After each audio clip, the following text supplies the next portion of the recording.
This material is made available to you by or on behalf of the University of Melbourne under Section 113P of the Copyright Act 1968. It may be subject to copyright. For more information, visit the University Copyright website. This material is made available to you by or on behalf of the University of Melbourne under Section 113P of the Copyright Act 1968. It may be subject to copyright. For more information, visit the University Copyright website. I'd like to introduce Naeim, who is going to present on all his work on modeling the equine hoof, which he's been investigating over the last 3.5 years. Okay, Naeim. Thank you very much, Helen. Good evening if you are joining from North or South America, or in fact, good afternoon if you are in Australia, where I am. My name is Naeim Akbari, and this is my PhD completion seminar under the supervision of Dr. Helen Davies and Dr. Naeim Akbari. So an introduction about my project. The hoof is a part of a horse's body that has an essential role in equine locomotion. The hoof withstands the forces generated during weight bearing, and more importantly, through the impact of the hoof hitting the ground when a horse with approximately 500 kilogram weight is trotting or galloping. So hoof has an essential role in equine balance and locomotion. Lameness in horses is mainly impacted by the problems in the foot and particularly hoof shape. Studies show that the hoof shape affects tension in tendons and consequently influences the soundness of equine locomotion. And a more recent study showed that decreasing the difference between heel and toe angles can prevent equine's injury.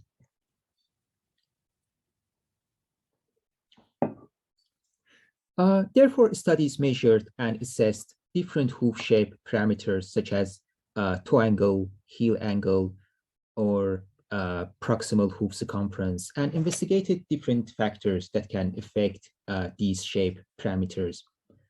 For example, Belenzani showed that the mean toe angle of horse limbs increased during moderate exercise. However, PHC or proximal hoof circumference did not. Similar findings in another study showed that horses with no history of lameness had no change in PHC with exercise, but horses recovering from laminitis had inconsistent PHC changes with exercise. Particularly to measure PHC, different techniques can be used, such as a 3D scanner, photogrammetry, MRI, and CT. Previous studies mainly used a flexible measuring tape to measure PHC. It's simple, but some doubts still exist regarding the reliability, repeatability, and accuracy of measuring tape in this context. Therefore, my project's first objective is to investigate whether the conventional tape method is accurate and reliable compared to two advanced measuring methods of photogrammetry and 3D scanner. Besides the importance of hoof shape, its unique structural design is also important. The hoof is made up of different components that are stiffer at the toe and quarters and are more elastic and softer towards the heels. These soft tissues act as a damper and absorb shocks. Hoof has a dynamic structure and responds to change in its environment. During locomotion, the hoof deforms in a way that prevents high localized stress concentrations. Hoof shows different deformation patterns in different environmental humidity levels or different loading conditions, such as different gaits and contact surfaces. Therefore, it is essential to understand how the hoof deforms during locomotion. Experimental studies on hoof deformation mainly used the extensometry method, which attached strain gauges on the hoof wall to measure strains during locomotion. But this method, the deformation response can be obtained at limited surface areas of a hoof capsule. And also, since many factors such as equine gait, environmental humidity, and hoof conformation interchangeably influence hoof deformation, a large sample size is needed to find a direct correlation between each factor and the hoof deformation.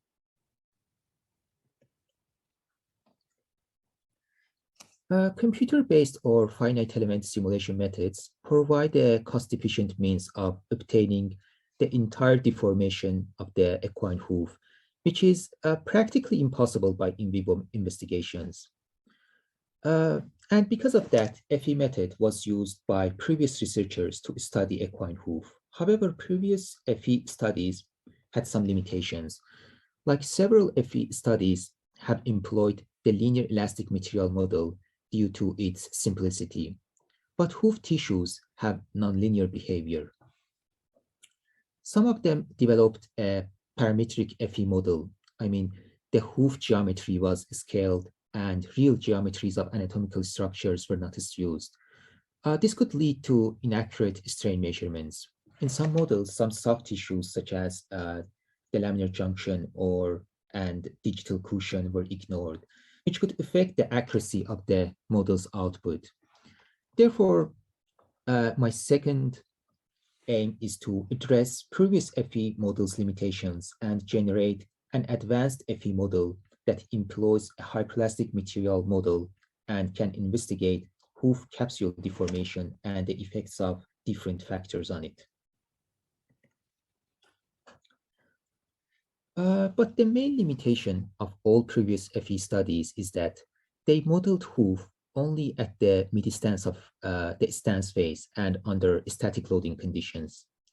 If I want to explain it more, each movement cycle involves two phases. The stance phase, in which the hoof is in contact with the ground. Then in the swing phase, the hoof is lifted from the ground. The stance phase also includes 4 stages. The primary impact that the hoof reaches the ground, secondary impact, ground reaction force increase, and at mid-stance, the ground reaction force is maximum and the hoof experiences only the vertical element of the ground reaction force. And at the breakover stage, the hoof starts to leave the ground. And previous studies only modeled the mid-stance, but the hoof is under dynamic loading during locomotion, which should be considered in FE simulations.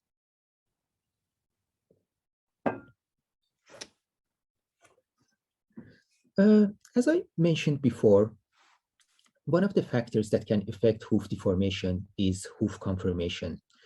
There are some abnormal conformations such as toe in and toe out, which occur when the toe points inwards or outwards.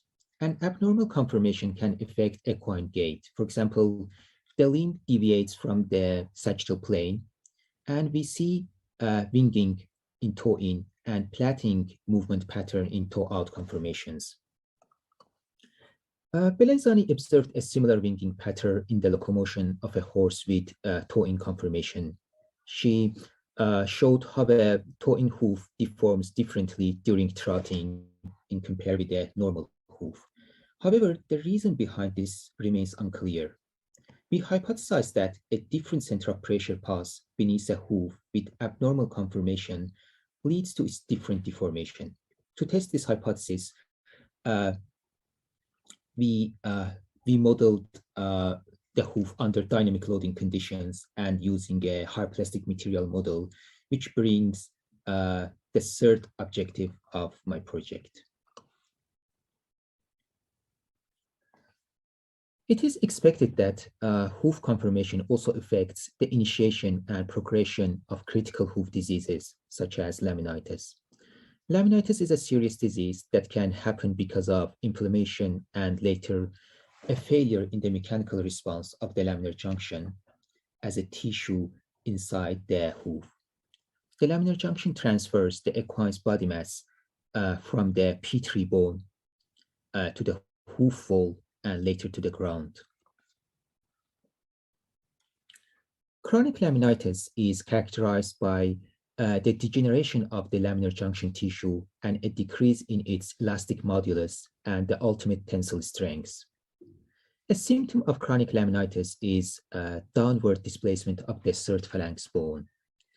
The third phalanx, or P3's displacement, has three morphological characteristics: dorsal rotation of the P3, symmetric distal displacement of the P3, and asymmetric distal displacement of the P3 on the medial side, or it can be on the lateral side.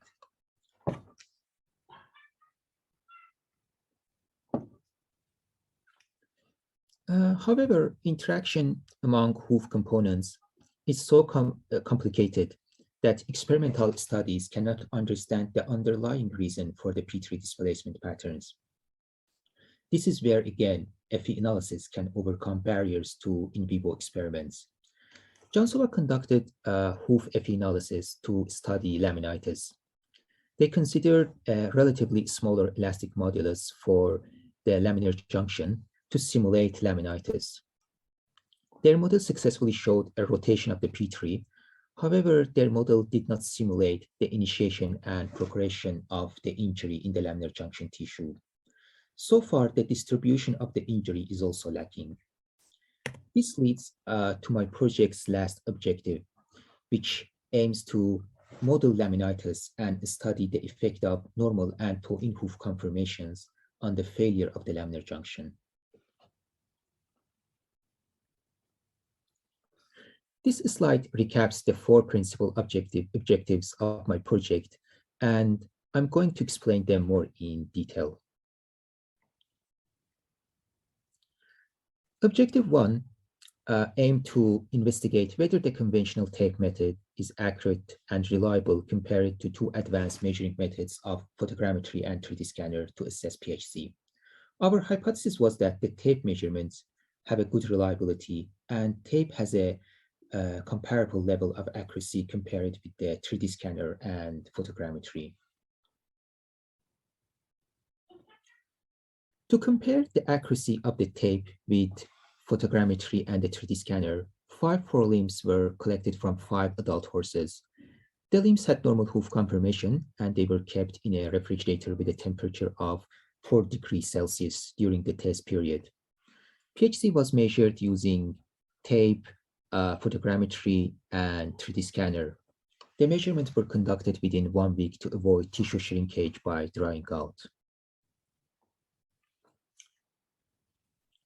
For tape measurements, the measurements were taken by 2 raters. In each experiment, 2 raters repeated 5 PHC measurements on 5 limbs, and the measuring tape was in millimeters, and the PHC was measured at the carnet band of each limb, where the hoof wall meets the skin. For photogrammetry method, the outer surface of the hoofs was painted in white and was marked with black dots.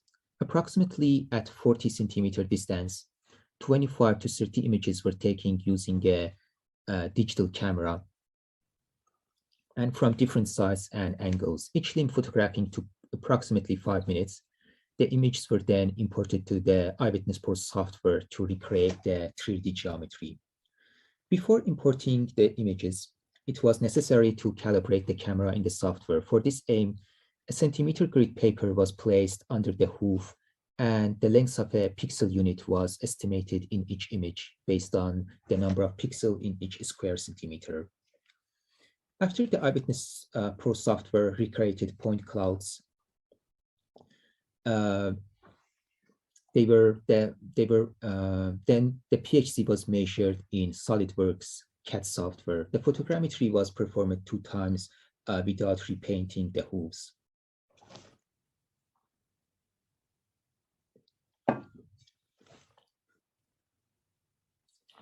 The Artec Spider 3D scanner with a working distance of 20 to 30 centimeter and 3D accuracy of 0.1 millimeter was used to scan the external surface of the hooves. The limbs were put on a rotating plate and were slowly rotated during the scan. Each limb was scanned 2 times. The scanning procedure took less than 10 minutes for each limb, and similar to photogrammetry, the point clouds of the scanned surfaces were imported as SolidWorks to measure the PHC. The 3D scanner method was considered to be the reference for accuracy comparisons.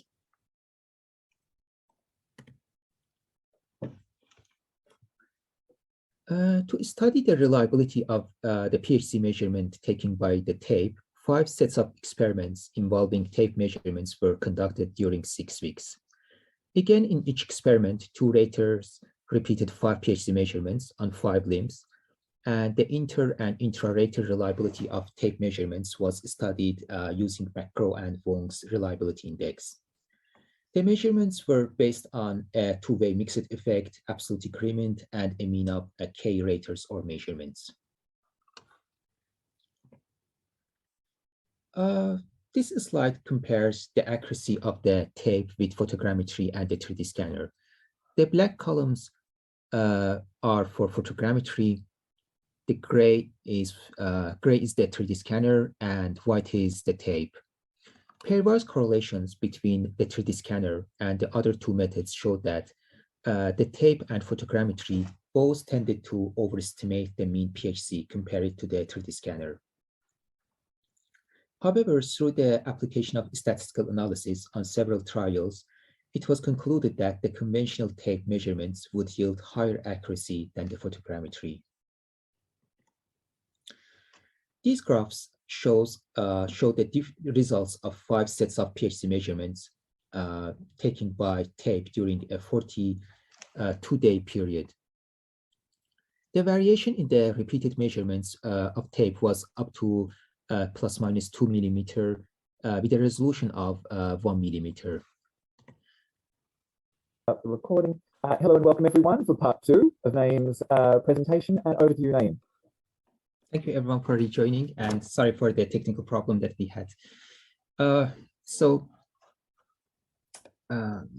this slide I see. And my laser pen. Okay, cool. So these graphs show the result of 5 set of PHC measurements taken by the tape during a 42-day period. The variation in the repeated measurements of tape was up to plus minus 2 millimeter with a resolution of 1 millimeter. And this table provides ICC for inter-rater, and the next one, intra-rater reliability analysis for tape measurements.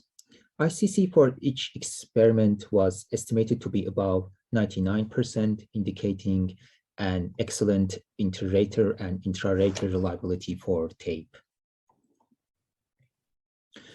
The output of this study was published in the Journal of Equine Veterinary Science.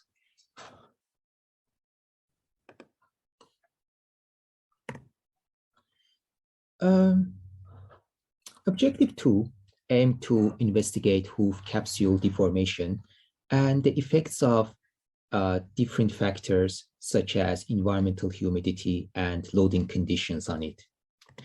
We generated a hoof FE model for this aim. And as I said before, most simulation studies on equine hoof biomechanics employed linear elastic material models. But the equine hoof stress-strain relationship is nonlinear, and therefore it is essential to investigate the accuracy of the linear elastic model compared to more advanced hyperelastic material models such as Munir-Rivlin, Hookian, and Marlowe models. Our hypothesis was that the Marlowe model can demonstrate better agreement with in vivo observations compared to linear elastic and other hyperelastic models. This is because of the Marlowe model's strengths, which calculates the strain energy functions directly from the experimental stress-strain curves. In contrast, the Hookian and Munir-Rivlin models define explicit equations for the strain energy function. To model the hoof, first, the geometry of the hoof components was segmented from CT scans by applying density thresholds, and we generated CAD 3D geometries of the components.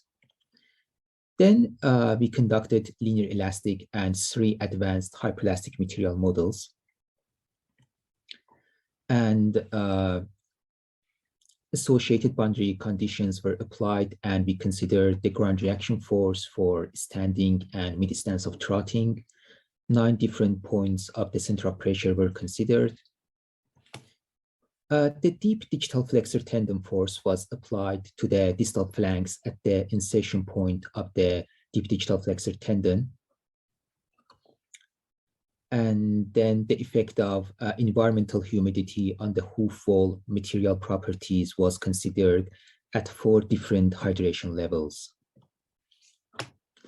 This figure shows the minimum principal strain distribution on the hoof wall surface for the linear elastic and Marlowe model subjected to trotting at 0% hydration level, and the results for other hydration levels. Both models demonstrated a consistent increase in minimum principal strains, which when hydration increased. In both models, there are higher strains and consequently stress in the proximal regions of the hoof wall and close to the cornet. This observation was also confirmed by previous FE studies and may explain commonly visible cracks at the cornet in physiological conditions.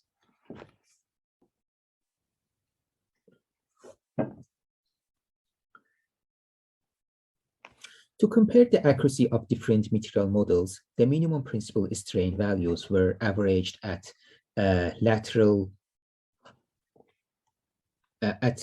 inside frames at 3 dorsal, medial, and lateral regions, as you see in the picture. Simulation results belong to 75% hydration level, and linear elastic, which is the first column, and the no Hookean gray column, over-predicted the hoof wall strains compared to the experimental measurements.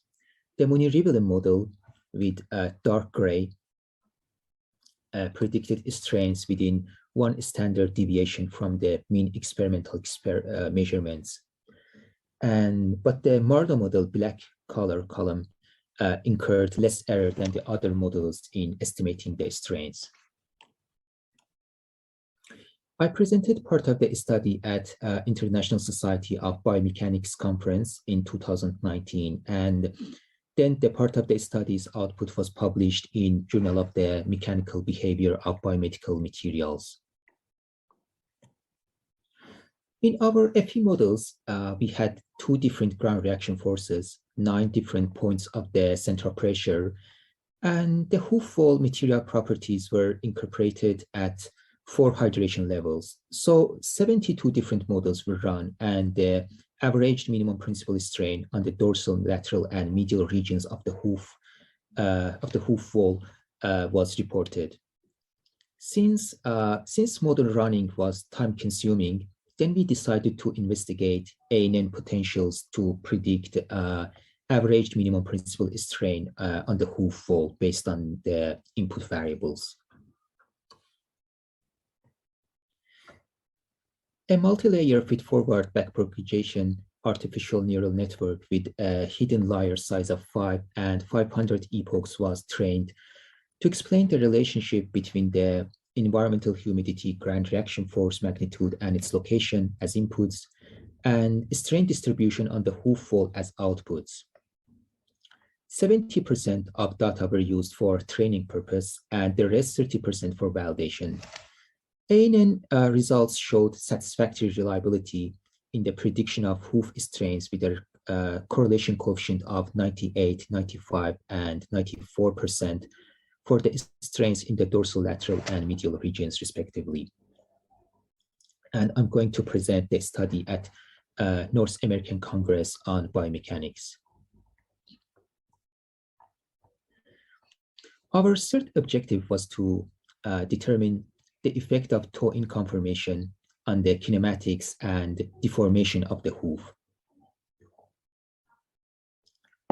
In our group and previous studies, a different kinematical behavior and deformation patterns were observed for toe-in hooves. Our study aimed to understand the reason behind this difference. We hypothesized that a different center of pressure path underneath the hoof is the cause of different deformation patterns and hoof kinematics in toe-in hooves. This study had two parts, in vivo measurements and FE modeling. In the first part, in vivo strain measurements, there were two horses, horse 1 with normally shaped hooves and horse 2 with a toe-in conformation of the right forelimb. Strains were measured at the dorsal, lateral, and medial regions of the forelimbs hooves wall at trot. Unlike to the normal hooves, for the toe-in hoof, strain values were much lower at the medial relative to the lateral and dorsal aspects of the hoof wall.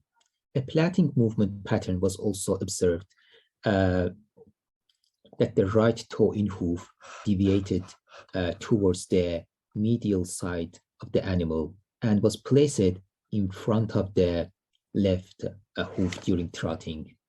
And the most important difference, unlike hooves with normal conformation, which tend to land laterally and break over at the toe-in hoof landing and break over occurred at the lateral aspect.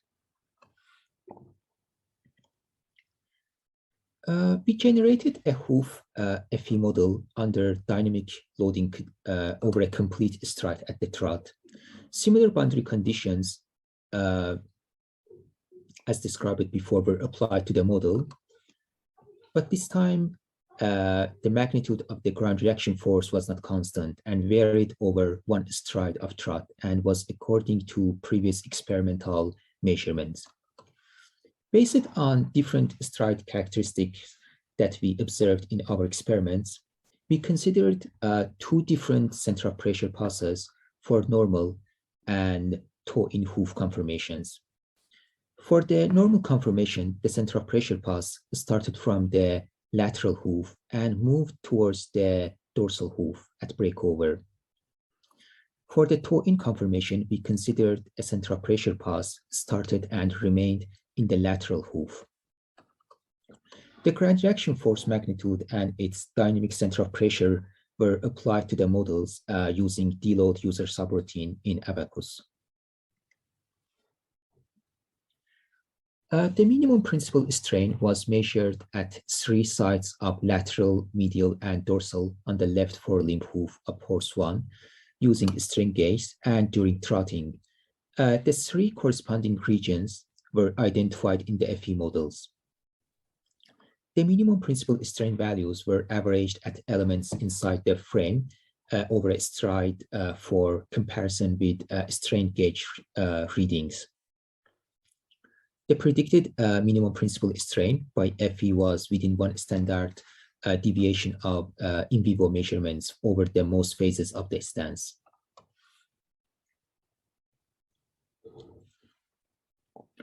Our hypothetical center of pressure pass for the toe-in hoof was tested by comparing the FE results and experimental strain measurements. The predicted strains showed a similar pattern to the in vivo measurements. Strain values were much lower at the medial relative to the lateral and dorsal aspects of the hoof wall, but the magnitudes of strains obtained from the model and in vivo measurements were different. And the main reason behind this was different in vivo and FE model geometries. The geometry of the hoof in the FE model was obtained from a horse with a body weight of 500 kilogram, while horse 2 had a 430 kilogram body weight with slightly smaller hooves. And similar to in vivo observation, the toe-in model had a 3 times larger deviations towards the medial side at breakover. The output of this study was published in Journal of Biomechanics. Our fourth objective was to determine the impact of a normal and toe-in hoof on the failure of the laminar junction as occurs in chronic laminitis. We know that chronic laminitis is characterized by the degeneration of laminar junction tissue. and a decrease in its elastic modulus and the ultimate tensile strength. So we want to simulate injury for the laminar junction using finite elements and study the distribution of injury and show how the injury distribution or laminar junction failure caused the displacement of the P3 bone inside the hoof as a sign of laminitis. We know that central pressure beneath the hoof is one of the potential variables associated with hoof conformation. Based on our previous study, the moment generated by the distance between central pressure and sagittal plane would be higher for the toe-in hoof. Therefore, we expect a severe degeneration of the elastic modulus for the toe-in hoof in comparison with a normal hoof. Therefore, toe-in conformation can increase the risk for laminitis. And method, 100 cycles of trotting load were applied to the FE model. Then the injury model was incorporated for the laminar junction tissue in our user material subroutine. This model was adopted from a human knee cartilage injury model. The model starts with calculating deformations and corresponding stresses. The injury occurs if the maximum principal stress exceeds a threshold. This threshold was set at 2 megapascal, which was the ultimate stress before the laminar junction tissue is ruptured. Then estimating the damage factor and accordingly degenerate elastic modulus. And at the end, up-to-dating material properties.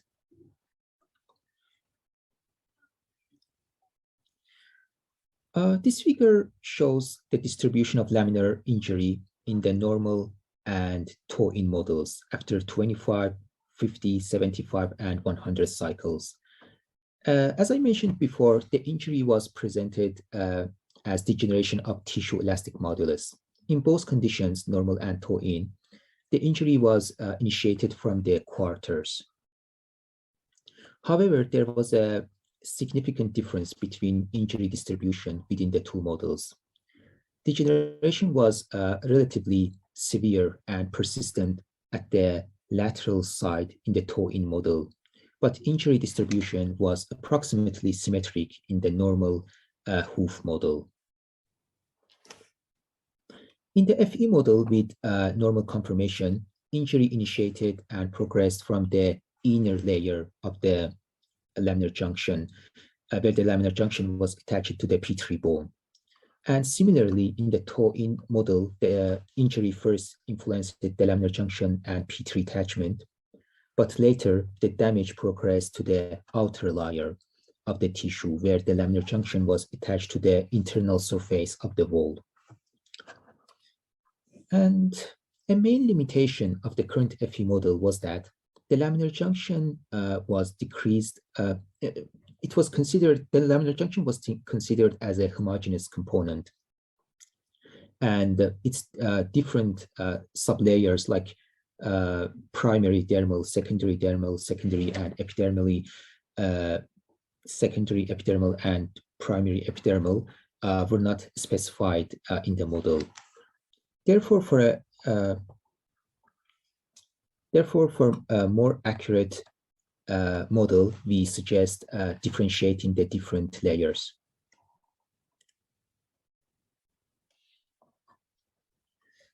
The laminar junction degeneration after 100 cycles caused a similar change in the dermal thickness of the proximal and distal hoof in the normal and toe-in models. A decrease in the proximal distance of the dermal wall, approximately half millimeter, and an increase in the distal thickness of the dermal wall.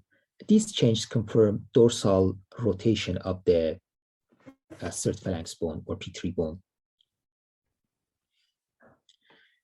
The data in the table shows that the proximal distance between P3 and the ground decreased in the normal and toe-in models due to laminar junction degeneration. However, the P3 sinking was significantly laterally asymmetric in the toe-in model.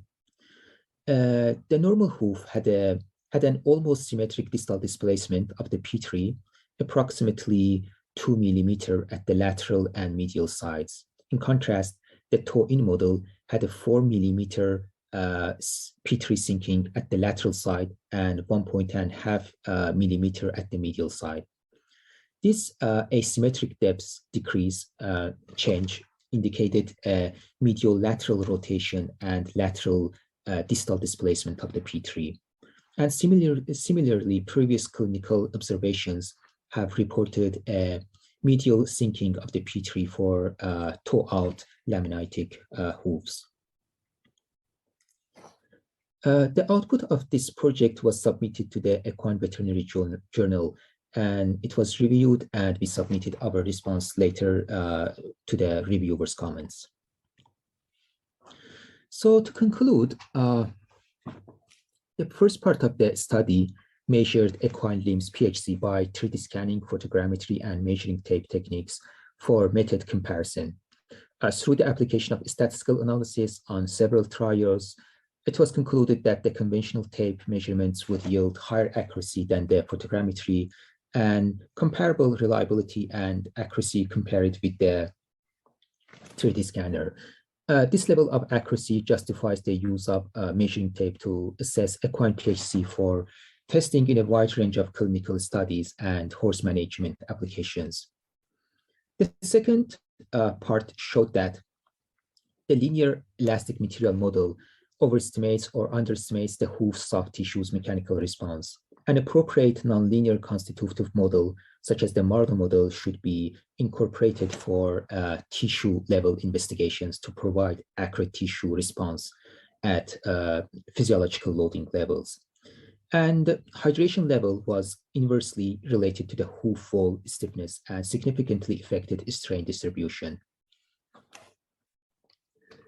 In the third part, two different central pressure passes were suggested and applied to the hoof FE model that successfully explained the potential mechanism to leading to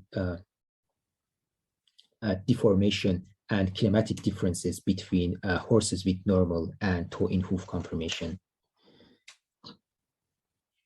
And finally, the last part of the study, the laminar junction injury distribution in the FE models provided a deeper insight into the biomechanics of laminitis that may help modify its treatment.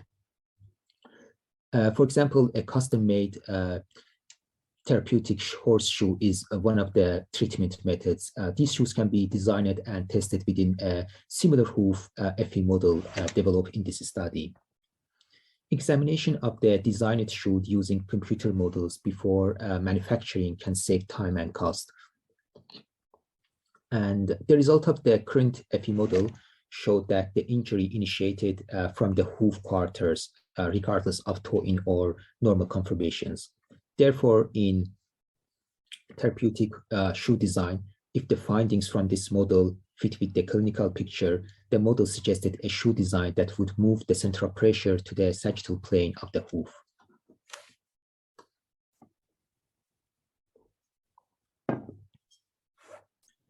And I would like to thank all professors and colleagues that helped me with this research, and especially my supervisors, Dr. Helen Davies and Amin Komeli, and all our research group members. Thank you very much. Okay. Thank you, Naeim. So questions, please put your hand up if you have a question. Anyone? Okay, well, yeah. I have some questions, but I'm gonna let audience ask their questions. If there is no question, then I can start asking. Okay, Amin, then go ahead. Nobody's put their hand up yet. I see Tayeba raised a hand, so. Hello. Yeah. Oh, right, Kate. Oh no, Naiba. Hi, Yes. Tayeba. Naiba. Can you hear me? Yes. Yes, we can. Thanks, Naeim. It was a great talk. Can I ask if your project has any application for humans? Yeah, for human. We generated a FE model, and geometries came from CT scan of hoof, equine hoof. I assume that if geometries come from like a human foot, like with the same procedure, with the same method, we can provide like a finite element model of a human foot, which then can like study human gait, how it's like different landing, different breakover in the like human gait. And in this case, yeah, I think we can relate this study to human. Thank you. Thanks, Ayub. Okay. Amin then? Yeah. Okay. So, Naeim, could you please go to slide 8? I just saw an interesting point there. Slide number 8. Okay. So, yeah, the blue arrow that I see here is ground reaction force. And then what is the other one? Difference in acceleration. In acceleration. This picture also explained the difference in acceleration, how it changed during the one stance. Like, okay. Okay, yeah, that's fine. But I see that this blue arrow, which is ground reaction force, is not always vertical. It seems that it has like a shear component in it, right? Like in the second impact phase of the stance phase, you see the curve, the arrow is not perfectly vertical. So if you go to slide 33, where you showed your ground reaction force, yeah, here I have no comment about the magnitude of the force which you showed in part D. Okay, I'm okay with that. But the way you applied this force in your model was like a vertical force, which you showed in part B. Is FGRF. It's vertical, right? Yes, that's true. If I want to like explain the reason, let's come back to picture 3 first. That's a great pic. It was picture, which picture was it? 8. Oh, it was 8 also. Yeah, so here we see that, yes, through the, like the ground reaction force is vertical, but in other parts, it's not vertical. But if we consider that this picture is 2-dimensional, and when it's vertical, the ground reaction force is in the middle of the horse hoof. But when it's not vertical, the ground reaction force, for example, imagine that it's 3D, it's not 3D, like it's, for example, in the lateral part or in the medial part. But because of that, when it's metal, there is a moment between the force and the center of the hoof. So if we want to show it in the 2-dimension, we need to have like to say that it's not vertical. It has a direction, which we say that, yeah, we have a moment here. Like if we consider this force in 2 elements, like one vertical, one in this direction, this is the reason. And if we, for example, if we also consider our center of pressure pass in page 33.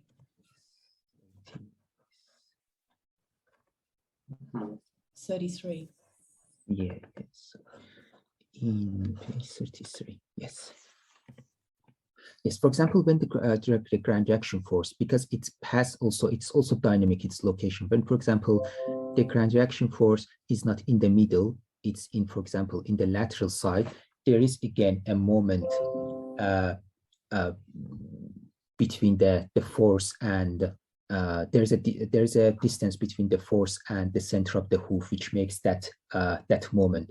So so we considered like I assume my assumption is that in this case we can consider like force vertical, but because it's the location changes, we have the same moment as we as experimental measurements say that, for example, it's not vertical. So by considering a path for the center of pressure, you're gonna like simulate the effect of the moment that the shear force has, right? But you know, in the figure that you showed, you still have a shear force. So in that like 2D image that you showed me, you have a shear force.